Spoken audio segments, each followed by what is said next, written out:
12. The Price of Wisdom. Good morning, friends. Last week we saw that, according to the Bible, wisdom is basically religious and practical rather than intellectual and bookish. And the first and foremost human test of wisdom is the home. The wise man is he who is able to meet the requirements of family life in obedience to God's will, in honor and respect for the family and its authority, and in fellowship with men. Wisdom does not mean avoiding the world and its problems, but meeting them with God. Avoiding men and the world settles none of our problems because, while we can leave the world, we cannot leave ourselves. The root and source of sin, as we saw last week, is in our souls, and to overcome that, we do not flee from the world, but must be in the world and yet not of the world. We face life and its evils with inner security which comes from the Lord. As we go through the book of Proverbs, we see that it is essentially a practical book as it deals with wisdom in these two spheres, in the home and in the world, and foremost in the home. Proverbs deals at great length with our home life. It speaks of the responsibility of men and the responsibility of women, and it does so with a sense of humour and with seriousness.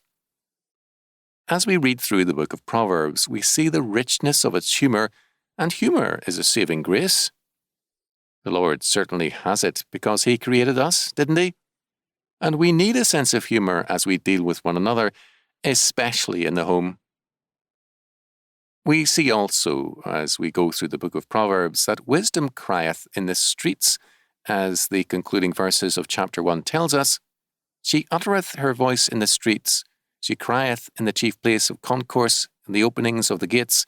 In the city she uttereth her words, saying, How long, ye simple ones, will ye love simplicity?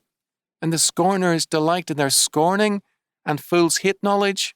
Verses 20 to 22. Wisdom calls in the streets and goes up and down like a street preacher saying, Here it is, and men will not take it. Offering it freely and men passing by wisdom because no man accepts wisdom freely. They buy it only at the price of their lives.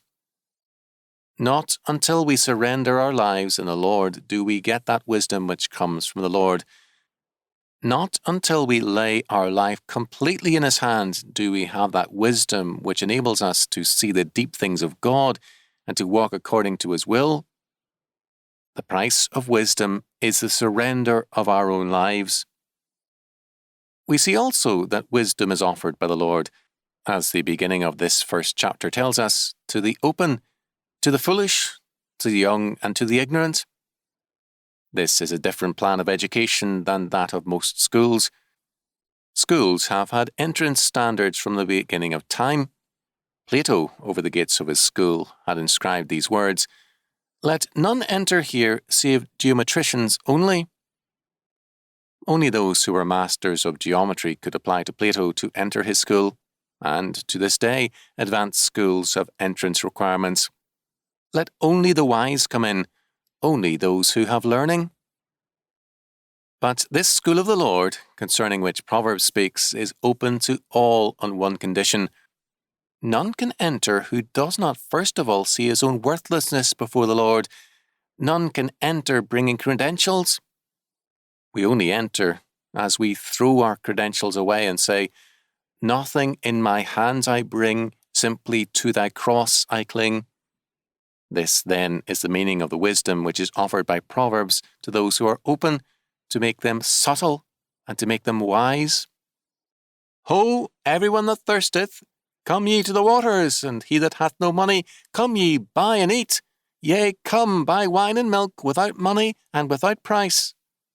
Isaiah 55:1.